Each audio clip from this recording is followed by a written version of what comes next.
we want to continually reinforce this big benefit that the person is after. And one of the key ways you can do that is with your call to action. So always have just one call to action and always make it reflect that key benefit that people are after. Yeah, I think that would be my starter advice for anybody who's looking to improve their conversions.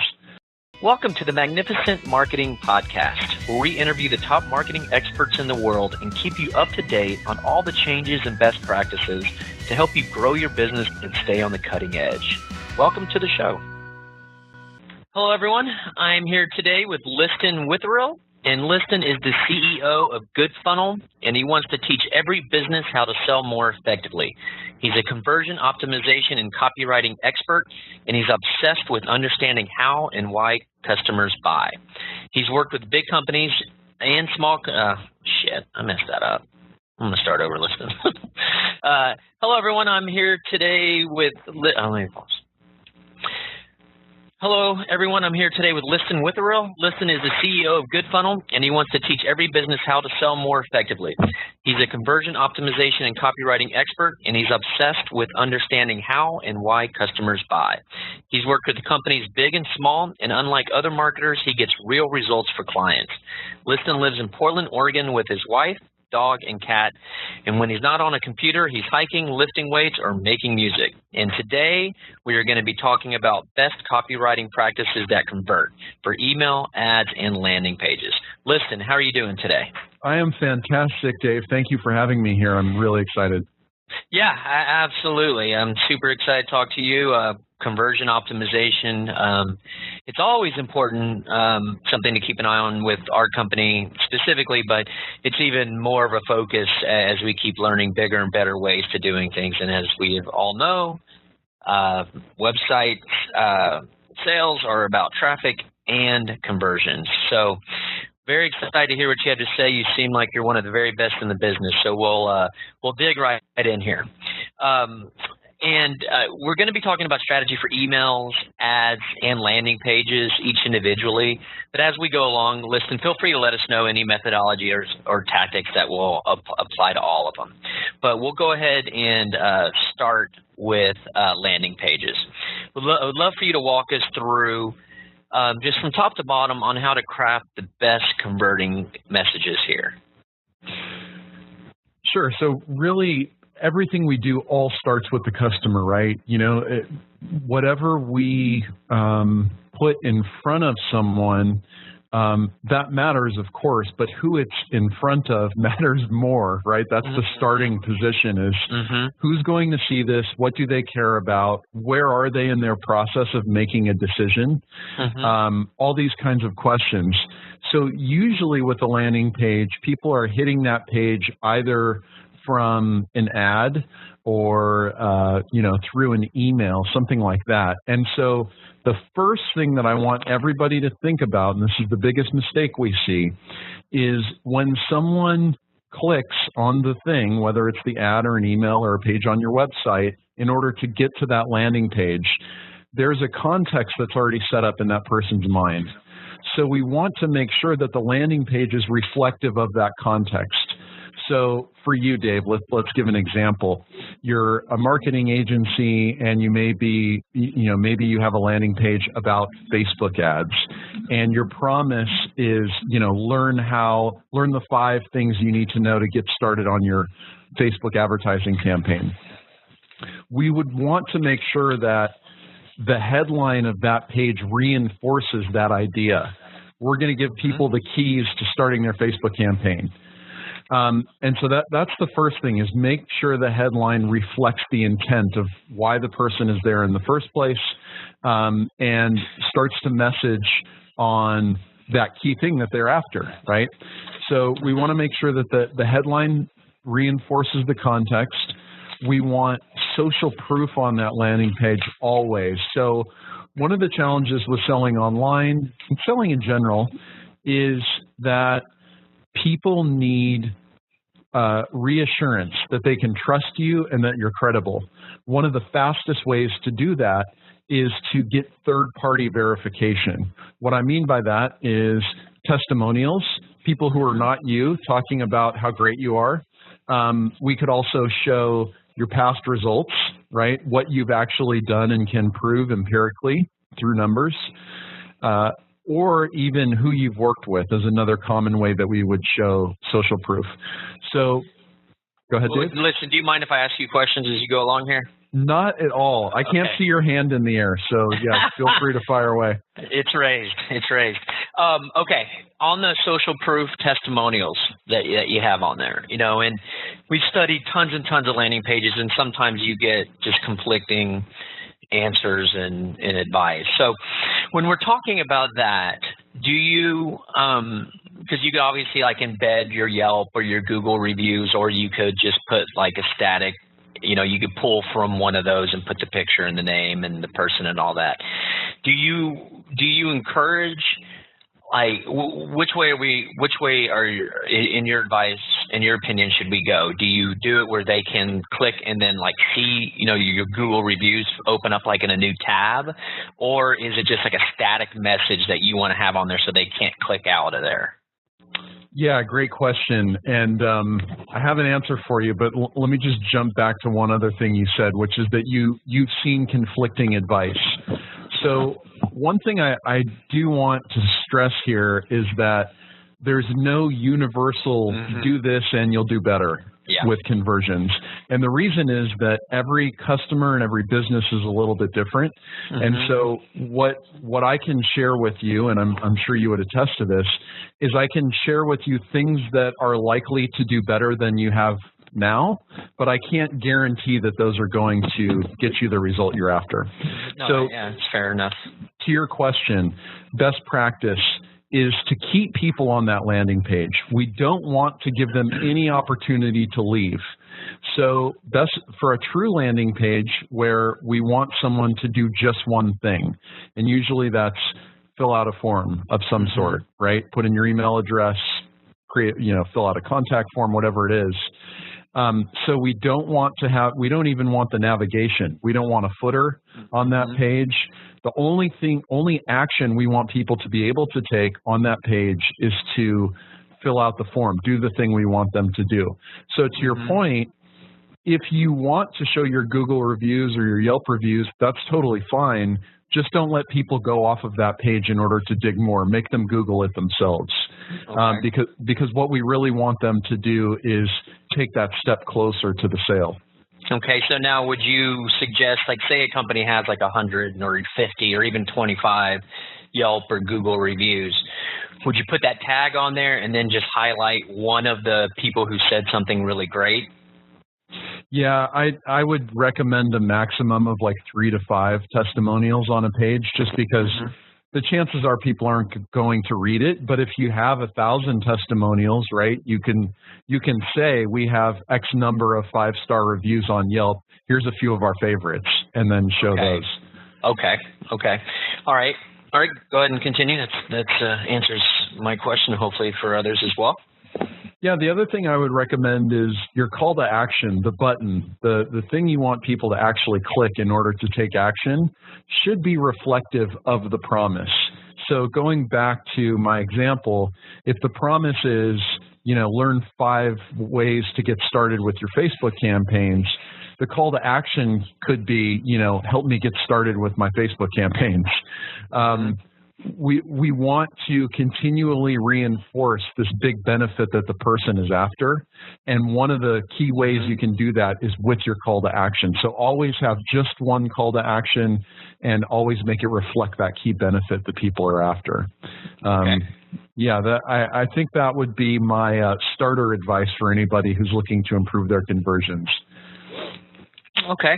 Are there any other pointers on landing pages you would like to bring up? And I have a personal question that might help you. We like one company we handle the marketing for. They really had this bang up video done of them from a very highly credible other company. They picked like a couple companies to feature, right? And it was like a 6-minute, really highly done, piece of content in a video. And we were thinking, well, we had the key benefits, and you can speak, correct me if anything I say doesn't jive with your beliefs. We had like we've always been told landing pages is like a salesperson. So you want to answer any objections or point out stuff. So you have like 3 or 4 bullet points that, state what's happening, answers any objections potentially. So we had that going, doing it that way. And then we were like, man, this is like, talk about a trust indicator, like this company, featured them. This is big. So we embedded that video in there, it didn't leave. You don't leave the site. It plays right there. But we didn't see a rise in conversions from that at all. And we were shocked by that. We were thinking, man, we would think if somebody, gets to this page and is requesting a free bid and samples, we're thinking that, okay, and then they see this, this should, double, triple the conversion rate, right? So why were we wrong on that in your I don't know the answer to that question. But in general, though, is that a bad idea to put like that kind of lengthy video on a landing page? No, not necessarily. No, I don't think it's a bad idea at all. It's something that I would have tried and tested to figure out, is there any change? Now, did you A/B test or was it a before and after? Before and after. And okay, so you don't truly know. Well, we switched to, we're going to be A/B testing now because you're right. That one ran for years or ish. And then this one, with tweaks throughout the years, but, and then this one, didn't run for nearly as long a period of time. So you're right. We don't truly know, but so we decided to go ahead and just start A/B testing it as we go. So we'll find out sooner than later, but I was just shocked that didn't. I was like, I wonder if there's just something to, as you know in marketing, right? Testing, tracking, adjusting, testing, tracking, adjusting. So but sometimes you just think, like, oh, for sure, right? So I guess this is a pointer in testing and tracking, right? So totally. Yeah. I was just wondering if I was like way off base and thinking to put a video on there. No.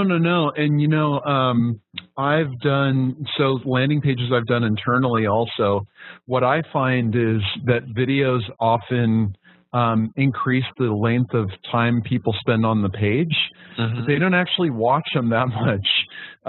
So, it just depends on what's the video, what is the offer, how big of an ask are you doing on that page? There's a lot of factors. So I wouldn't know, but, to answer that question, my approach would be, of course, to have a true A/B test and understand what the difference is, if any. And also to do some analytics tracking. And what I mean by that is having, heat mapping created to that page, scroll mapping, seeing where people are spending time and how far they're getting on the page. Because I don't know where you put the video, but if it was far enough down on the page, maybe people aren't actually scrolling down there. So there's all kinds of reasons why the video could have been a disappointment for you. So, listen, I'd like to ask you about, the bullet points that you might have on a landing page.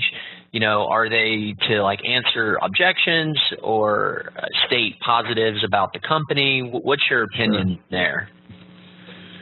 Well, it depends on what we're asking on the landing page. So there's 2 things that I look at. One is how familiar is the person with their problem and the solution that we're presenting, and how big of an ask is it? So if I'm trying to sell, a $2,000 course, I'm going to have way more information on that page and include way more sections.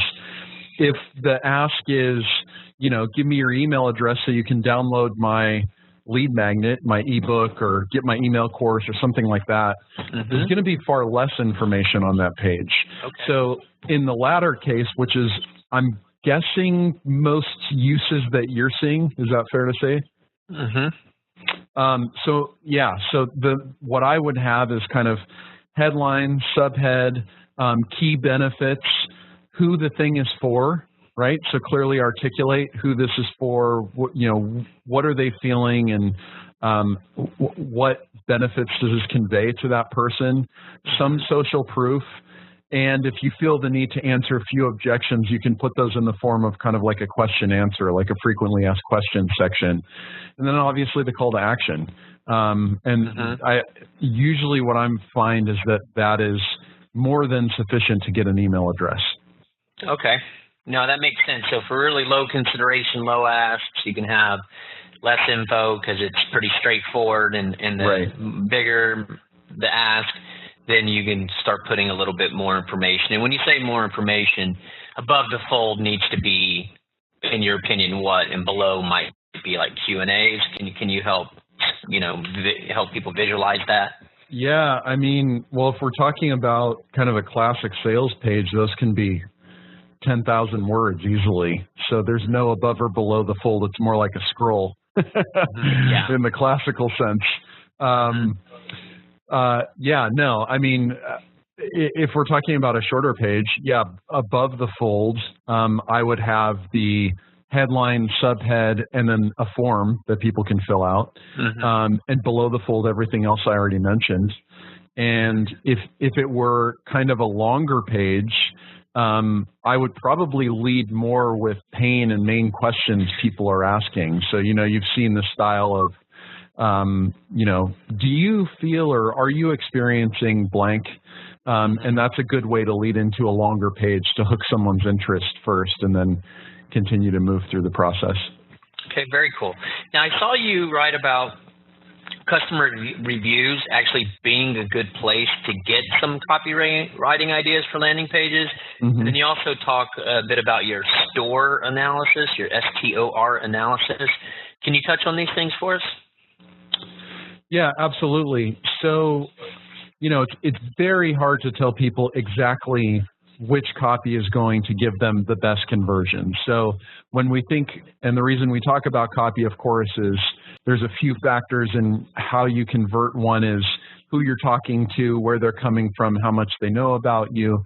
Another is the design and sort of the arrangement of the page and how effectively that communicates, but also the copy, the words on the page, right? So a question I get asked a lot, and I teach people copywriting and messaging very frequently. One of the big questions is, how do you know what to write? And so the way I look at that is there's messages, the what we say. So, what benefits do we emphasize? What pains are people having? And then there's copy, how we say it. What tone of voice do we choose? Do we write formal or informal? Do we include jargon or not? These kinds of questions really determine how we're going to say those messages. And so what I recommend is going back through your own customer reviews, if you have them, reviews or testimonials, and use those as a source for your copy and your messages, because your customers are going to tell you what they care about, what objections did they have before they bought, what was most surprising about their experience with you and your product, all these different kinds of questions that would help us piece this together.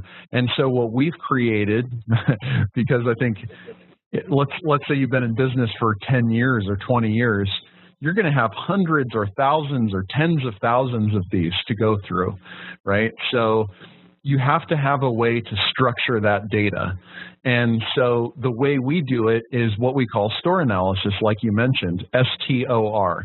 And what that stands for is sticky messages. So the things that people say in their own words verbatim that are swipeable, that are something that are so memorable and sticky in our minds that we want to use those as marketing copy. There's Can you give an example? Can you give an example of a sticky message to kind of get people in frame of mind there? Yeah, absolutely. I'll give you one that I didn't use, and then I'll give you one that I did use. So again, it's highly dependent on the product, but I was working with a medical software company, and they created scanning software that allowed medical offices to go paperless. And when I was interviewing a nurse, I asked her, what's life like now that you have the software installed? And she says, well, now I don't have to worry about tearing my rotator cuff when I open a filing cabinet. And I thought, that's really interesting. Like, I don't go through that process, so I would never think to say it in that way. And it's really memorable, and it illustrates how heavy and painful that whole process is. I'll give you an example of something I did use. When I was interviewing customers for a very high-end enterprise-level software for physical network. So it basically allows you to test a physical network in a way that hadn't been done before. One of the big pain points that I kept hearing over and over again was, I can't test my network because I'm afraid I'm going to break it. Okay? So I took that and I kind of flipped it, and the tagline became, the name of the company, and then the tagline is, go ahead, break it. And so that really stuck in the minds of their customers because it runs counter to how they normally think about taking care of their network, right? Yeah, great. Yeah, I can totally see that. Yeah, so these are things we just pull out of talking to people and understanding what is their life like. So those are sticky messages. T is for triggers. So what are the things that are going on for the person to start researching this product or service, to start considering it? Is it something in their own head? Is it their boss? I'll give you an example. So we work with a business planning software, and after probably about 5 or 6 interviews, which is about the right amount, you'll find that you hear the same things over and over again after 5 or 6 in-depth interviews. What we found was their primary persona type often was buying the software because they were in search of money, right? Someone told them that they needed a business plan in order to get a loan or investment. So then the headline on the landing page became, get the business plan, finally have a business plan that'll wow investors. Yeah. And that, made conversion soar on that page. Okay. So T is for triggers. O is for objections. So you talked about this already, Dave. What we want to know is, what are some things holding people back from buying? Like, what are those initial or even last-minute doubts that people would have about you or your product or service? And we want to make sure that we can answer them to our best ability, right? We don't want to make a false promise. Like, if we can't actually overcome an objection, we don't want to falsely overcome it. But we want to be able to answer as much as we can about what's going on. So, I have a client that does an online course, and one of the objections that we anticipated was, well, is this right for me if I already have X years of experience? And so we said, well, if you fall into this category, yes, it's still right for you. If you fall into this other category, no, maybe not. Feel free to contact us if you want us to give you our opinion about whether this is right for you. Okay. So O is for objections. And then finally, R of store analysis is for repeating themes. So what are those things you hear over and over and over again from the customer? So again, if you're either going through and doing interviews or you're going back and looking at testimonials, you're going to see a few factors that come up over and over again for 80 to 90% of the people who buy, right? So even if these are platitude type of things, like best, stuff like that, but if you keep hearing those same ones, go ahead and use them. Great point. Wow, that's such a good point. No one's ever brought that up. That's a really good point. So here's what I would say about that. So you and I, Dave, we're service providers, right? What is the biggest thing every service provider says? Quality service. We serve our customers. It's, we're customer focused. Best people. Best people, right, exactly. Most experienced. The problem with saying those things is everybody else can say it, A, and B, if you say best service, it's like, okay, prove it, right? So best service doesn't matter. What might matter is, we have a net promoter score of over 9 from 99.9% of everybody who's ever done business with us. Way more specific, way more interesting and persuasive. So yeah, we don't want to focus on best, fastest, that kind of stuff, unless we can get a lot more specific than that. So I'll give you another example. Okay. Everybody wants their food fast, right? Someone made a business out of it. Domino's Pizza, 30 minutes or less, or your pizza's free, right? Mm-hmm. That's a much more clear understanding of a value proposition rather than just saying we're the fastest pizza delivery place. Okay, so you follow me? I think I am. Let me recap what I'm hearing here. So you are going to be figuring out what these, and people are probably going to be using platitudes, the same ones. So once you identify what those are, then dig one, another level deeper and say, okay, what do we do that connects to best service or fastest or whatever, and state that. So you're stating something more specific about a platitude, meaning, best service, all that you have heard a few times. Is that what I'm hearing? Yeah, I think that's right. And two other points I would make. One is we're definitely going to favor specificity when we do this exercise. Mm-hmm. We want to be as specific as possible. The second point I would make is if people keep talking about, when they're reviewing your company, Dave, and they keep saying best service, best service, best service, mm-hmm. what I would do if I were you is go back to some of them and say, why? Yeah. What was it about us that was different than what you'd experienced before, mm-hmm. right? And so we would want to dig a layer or two deeper and then message on that. Okay, awesome. Now, have you ever had an experience where you're trying to do your job and do this to the best of your ability, but the clients won't let you talk to their customers for whatever reason? Yeah, how'd you know? Yeah, right? That's happened. Yeah, I was wondering if it happened to you too. What do you do for that? Do you mainly peruse through the reviews, or do you actually talk to the clients themselves and try to pull it out of them the best way you can? Is that the next best? Yeah, so it depends on the business. I'm sorry to cut you off there.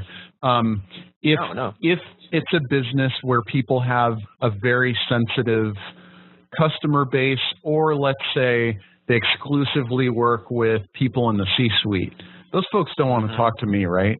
Because they have a million other things to do, and really they have very little incentive to talk. So if that's the case, what I would do is interview the owner of my client, right, the owner of that business.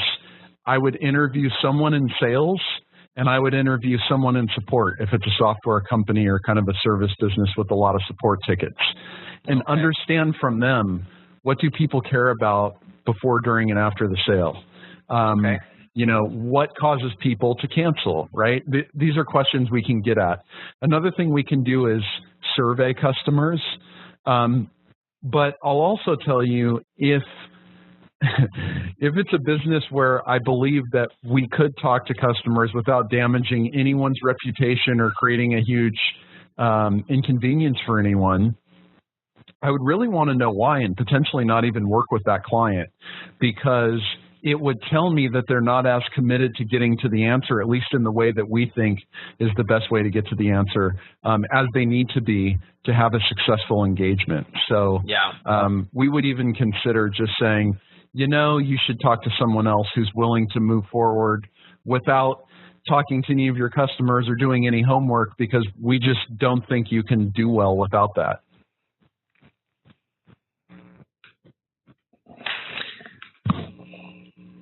It's the scariest thing in all of consulting, isn't it? Yeah. No, I hear you. Yeah, but it's very frustrating, and sometimes you could be a really good client and they could have a really good reason for not letting you talk to them. But I can appreciate you not, especially you. I mean, this is a big thing that you're looking to do is help people with conversion. And if you're not able to get the answers that you need, well, then you're not going to be able to do your job right. But next step would be to talk to those people that you mentioned. Okay, awesome. Just so we can kind of get to some other stuff, I'd like to move on from landing pages. But before I do that, real quick, where else? I've seen you give some good advice on, going through this to get your, going through this process to get your landing page copy and get a great landing page. But where else, after you gathered up all this information, all this good info. Where else can this information be useful? Yeah, I mean, anywhere in all of your marketing and sales material. So typically what we do is we gather up all of this information, and then we would put together what we call a messaging guideline. So what are all of the different things we need to tell people, and in what order, right? What's the most important thing and what's the least important thing? And then we'll prioritize those and make sure that we're reflecting our messaging based on this kind of almost Bible that we're talking about. So there's many other places that this information can be used. You know, I'm big on, if we're going to do any research or spend any amount of time trying to answer big business questions, it should be useful in a variety of ways. So we've gone to the trouble of interviewing people, collecting reviews and testimonials, categorizing it. And what we then do is create a messaging document, which would become the main document that we use for messaging with that business at all times in the future. So landing pages, emails, how we construct the website. And it's not enough to just create a giant list of different messages that we want to use. You know, it's obviously there's a combination of, you know, great price, great service, best features, something like that, obviously much more specific. But we also want to put that in order and prioritize it so that we know which messages are the most important and which are the least important.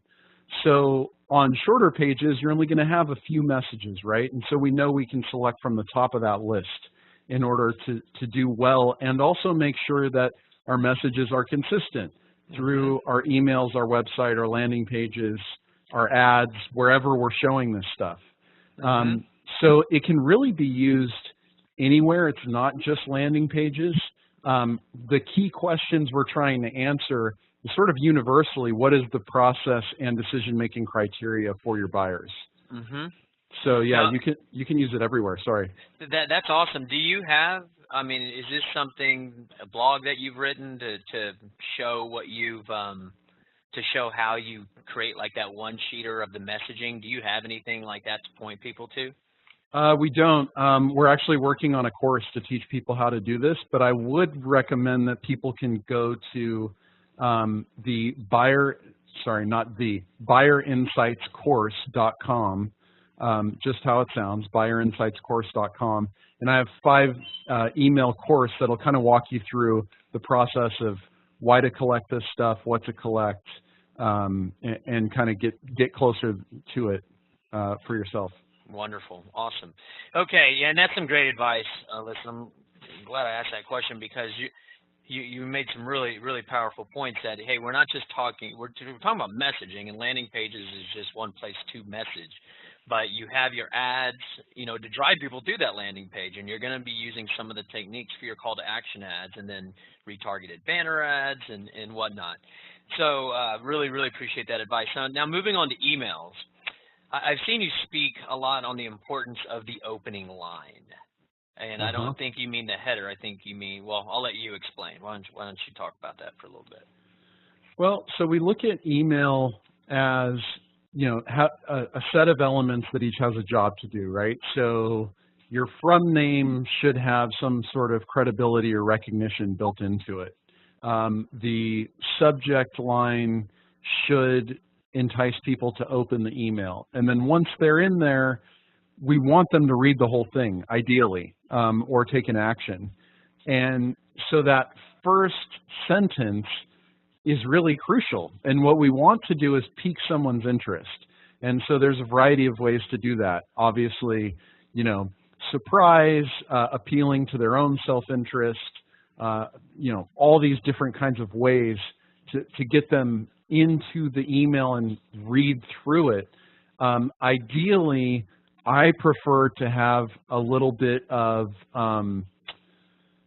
surprise, maybe even create a little bit of unease in terms of them not knowing exactly where it's going so that they're enticed to read through the rest of it. There's this idea in emails, it's a very popular way to teach email copywriting, and it's called open loops. So basically, you open up this kind of line of thought, but you don't close it. So TV shows do this with cliffhangers, right? Mm-hmm. You pique someone's interest and intrigue, and then you don't actually tell them how it concludes. And Okay. the human mind really wants to close that gap. So if you can do that in the opening line of your email, people will be much more likely to read. Okay, so let's walk us through an example of this, and if you could explain. You say you don't close it. Do you mean not at all in the email, or just not at the beginning? So I'd love to. I always try to, take this advice and have a real world examples, and then at least for me, that's how I can learn better. And I assume some other people are similar. So can you do that for us a little bit here? Yeah, sure. So, of course it depends on the email, but if, I like to tell a quick little story as a formula in the email and lead with the story. So it could start like you're injected right into the scene, and it can start with something like, I was standing there so embarrassed I didn't know what to do with myself, right? And then people are going to be like, what is this about? Right? Mm-hmm. And they're going to want to know, why was I embarrassed? Where was I standing? How did the situation resolve? Mm-hmm. And then if you're doing several emails, what you're going to want to do is at the end of this email, after you've closed that first open loop, at the end of the email, you're going to want to open a new loop, which you will close in the beginning of the next email, and then in that next email, you'll open another loop, right? So you basically want people to come back for more if it's episodic. I don't favor getting really cute or overly salesy in your emails. Like, it depends on your brand too. So if I'm writing emails as Liston Witherill, my style would be very different than if I was writing emails as Coca-Cola, Mm-hmm. right? Yeah. So Sure. I can be much more informal, direct, conversational as myself than if I'm representing a big brand. Mm-hmm. So that's another thing to consider, is kind of be true to your brand voice. And the more sort of personal you are in your email, the more people are going to want to read and continue to open your emails. So, I favor not overthinking it too much. Obviously, there's always a better way to do things, Mm-hmm. but the more informal and personal the email can feel, the more likely people will be to like your emails and read your emails. Gotcha. And do you have any advice on length? Y'all, you hear often to don't make them too long, because people will just immediately scan and be like, it's too long to read, Or do you not, care about that as long as you can create that intrigue and interest with the, open closed loop advice? Sure. Yeah. And once again, Dave, I'm sounding like a broken record and hopefully not too much of a disappointment, but it depends. I think that's the standard marketing advice. It depends. Yeah. So if, like in my email course that I recommended people sign up for, some of those emails are hundreds of words, right? Because the purpose of those emails is to educate people, and they have the expectation that it's a course. If I'm going to send people an email that says, I have a new podcast posted, it's only going to be a few lines and a link to get the podcast, because they don't want to read. I want them to click through and listen to the podcast. Okay. So it does depend on the context of the email, what we're asking them to do. I am not of the opinion, you hear some people giving blanket advice, which, people definitely want tactics and they want kind of the shortcut, just tell me what to do. Yeah. But I'm not of the mind that, no one reads online. This is something you hear all the time. No one actually reads online, so don't write long things. Well, that's not necessarily true, but they're not going to read if they don't think it's in their interest to read it. So if they don't know the answer to that question yet, we're not going to write a lot of text, right? We want to prove to them first that this is something that they should care about. So if we've proven that already, it's okay to have a longer email. Okay. No, and you're right. I mean, I think some of the most shared blog posts these days are over 2,000 words, and over 1,000 words are the ones people are spending a lot of time with. So, Right. Yeah, that's not. Yeah, exactly. I mean, those are just hardcore statistic metrics, So, yeah, I know you're right there. Now, what about the subject line for emails? You mentioned that it needs to tie to that, but any helpful pointers you can give here? I know there's this is an ever-going discussion, right, on how to do better in more effective subject lines. So I'd love to get your take there. Sure, and it will always change because people will adopt whatever's the latest, best, most effective subject line, and then they'll ruin it for everyone else. Yep. So I can tell you a couple things that I like to do and we've seen success with. So one thing I like to do is I'll put in brackets at the beginning of the email some sort of context. So if it's, the Buyer's Insights course, I'll put in brackets BIC and then the subject. So people are tying it to the bigger umbrella thing that they're there for, which is the course, and then the rest of the subject line tells you a little bit about that individual email. That's one thing you can do. So what if you have like a monthly email that you send out every time? Do you just say monthly email, or what would you say? So if it's Magnificent Marketing Newsletter, you can put MMN, right? Okay. And so people, after they've opened it maybe 2 or 3 times, they're sort of trained. They understand what's going to be in there. It's going to be the Magnificent Marketing email. Okay. So that's one thing you can do. We typically find that if we use all lowercase or rarely used punctuation, you're going to get a higher open rate. The reason for that is there's what's called a visual pattern interrupt. So it looks different than all of the other subject lines in the inbox, and it draws the attention visually to the subject. And so people are more likely to pay attention to that and then open it. That's another thing you can do. Similarly, if you add emoji, if that's on brand for you, you'll probably see higher open rates, but you'll burn that trick really fast. If you do it 2 or 3 times, no one's going to care anymore.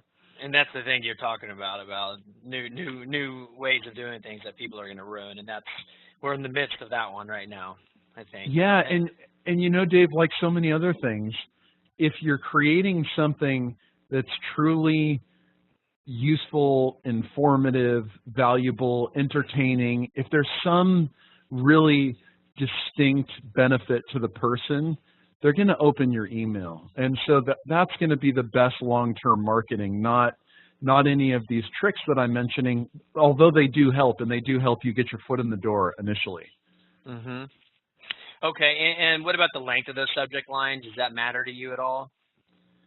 Yeah, it does. I mean, you should definitely favor having the highest impact, most informative information of that subject line in the very beginning, because no matter what email program people are using, and a lot of people use Gmail now, it's only going to render, say, the first 40 characters. I don't even know what it is now, and it depends on how wide the browser is, what size monitor they're using, on and on.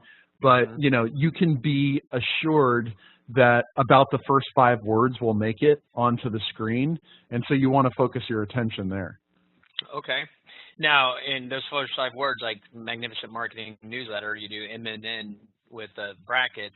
We'll count that as 1 word. You count that as 1 word. And then do we state Magnificent Marketing Newsletter, or do we state like the leading, because all of our newsletters simply are like 3 pieces of content, so do we state like the leading piece of content, or do we state your magnificent marketing tips? What would you say there? Do you state like like what's in it, or do you state what the email is about, which is the newsletter, but there is like our leading featured piece of content for that month? Yeah, I would say I would feature something interesting that's contained in the newsletter. Okay. In the subject line. Okay. And then the MMN over time will take the place of having to write out all those characters of Magnificent Marketing, because that's a lot of characters there that take up that whole subject line. That's awesome. Yeah, because I've been wanting to get around having to state that, but then at the same time, that's what it is, right? So that's something I think I'm going to try out personally. Well, I would say also, Dave, the from name, if the from name is Magnificent Marketing, people will probably know that's the newsletter anyways. And similarly, if you do the bracket MMN, Magnificent Marketing Newsletter, what I do when people sign up for my course is I tell them right in there, hey, by the way, every email you get as part of this course will have BIC in brackets so that you can sort it and group together all of these emails. Okay. Right? And so I'm telling them specifically, like, this is why I did it, and this is what you can expect. Okay. Well, awesome. All right, very cool. Running a little bit towards the end of our time here, so definitely want to touch on ad copy. Now, a lot of what we talk about on landing pages might, morph over to here, but we put all this effort into producing all this awesome content and high quality and the visuals and whatnot. But if you're not getting your stuff viewed or clicked on, then all this effort's wasted. So would love your expertise on how to create the most engaging ad copy headlines. And like I said, it might be kind of a recap of what we've talked about, but would still like to get your take there. Yeah, I think it is. Well, I'd actually pose a question to you. First of all, I think it depends on where the ad is. But like on Facebook, I think the image is probably more important than anything else. What do you think? Well, it's funny you mentioned that, or asked me that, because literally a week ago tomorrow, so last Friday, we had about a 5-hour meeting with our team to simply talk about this, to humanize and even try to add a little bit of humor almost across all accounts that we work with. And we work with some very, people who humor would be completely okay with, and then some more like time tracking software where it's a little bit more serious and it's completely B2B. But we still believe that having almost off-topic images rather than, nice visual that state what this is about, have the image match what's happening. Like if you're going to be excited that you're solving a problem, that we think that the image can be more of something that's a little bit more humanizing and humorous, of like maybe somebody like a Saturday Night Live skit, somebody just like clapping like, yeah, like one of those characters or whatever, because you're solving a problem and you're helping them out.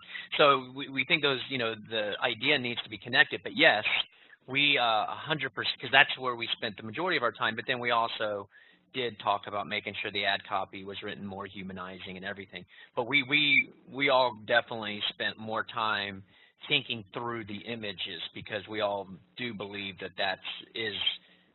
they're both important, right? I hate having to choose something that's important to make the other thing sound not important. They're both important, but yeah, we do believe that the images are the most important thing. Yeah, and so typically if we'll promote our content primarily on Facebook and LinkedIn.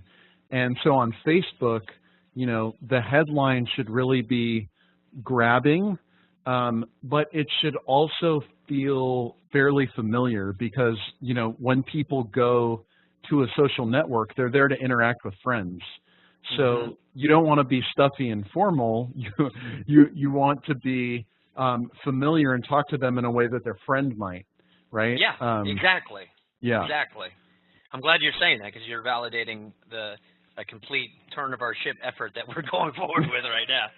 So that would have sucked if you would have disagreed there, because I would have been like, all right, pause everything we just learned or just talked about. So that's very comforting to hear that. Good, I'm glad. Yeah, and for you or for the listeners out there, this advice was given to me by another expert to check out, but MailChimp, go to their Facebook page, check out what they're doing. They give a lot of good ideas, and it's a super boring thing. It's email, right?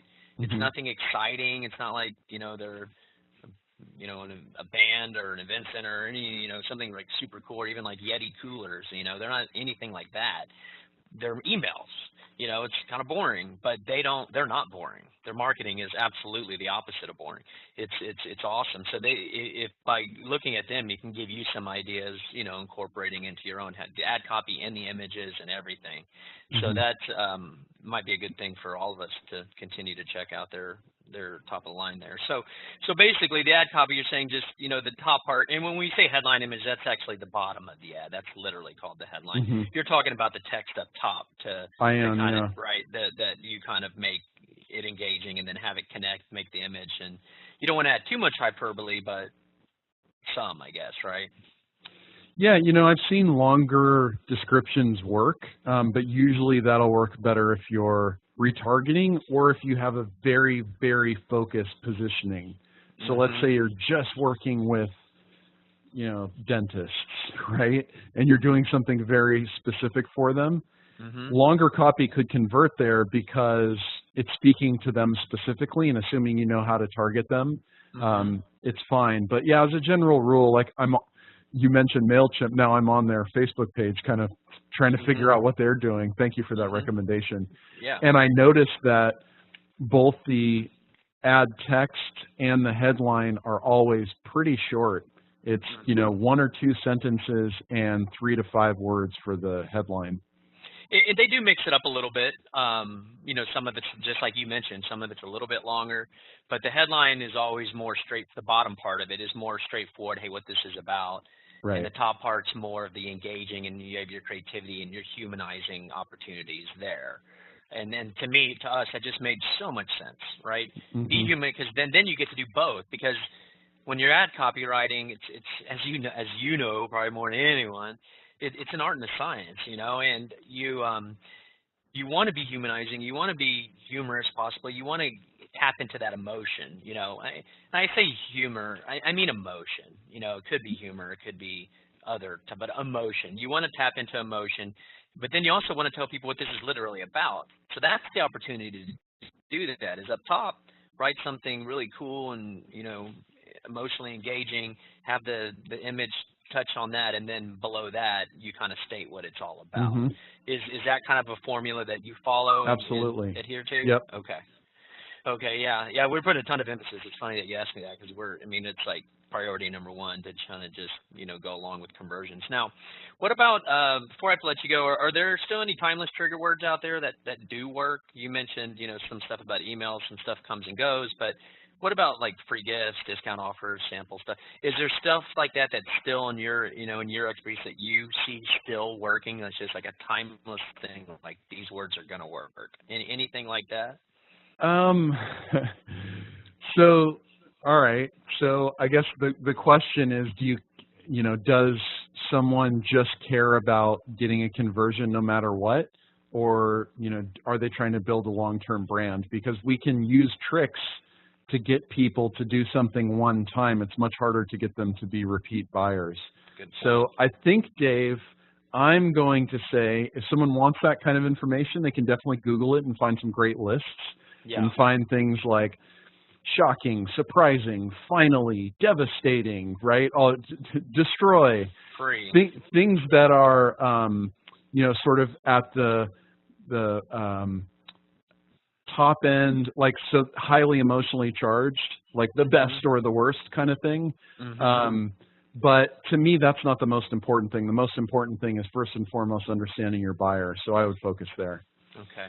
Yeah, and to your point, and to what you've stated a couple times, like you apologize for, not just stating that you're going to give an exact answer.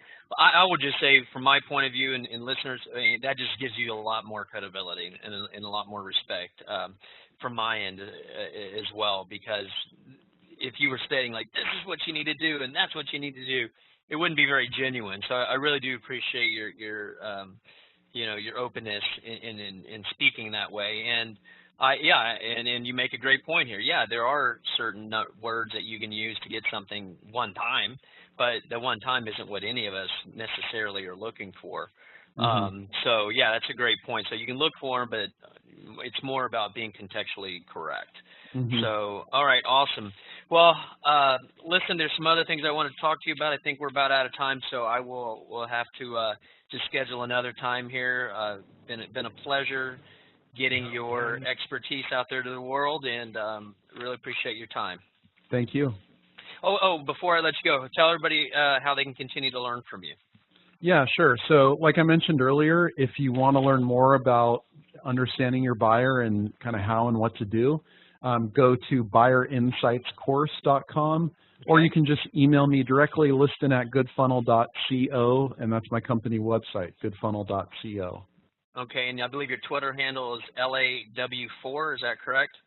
It is, but I'm not on Twitter much, so I would recommend you email me. Okay, awesome. All right, listen, until next time. Great. Thank you. Thank you.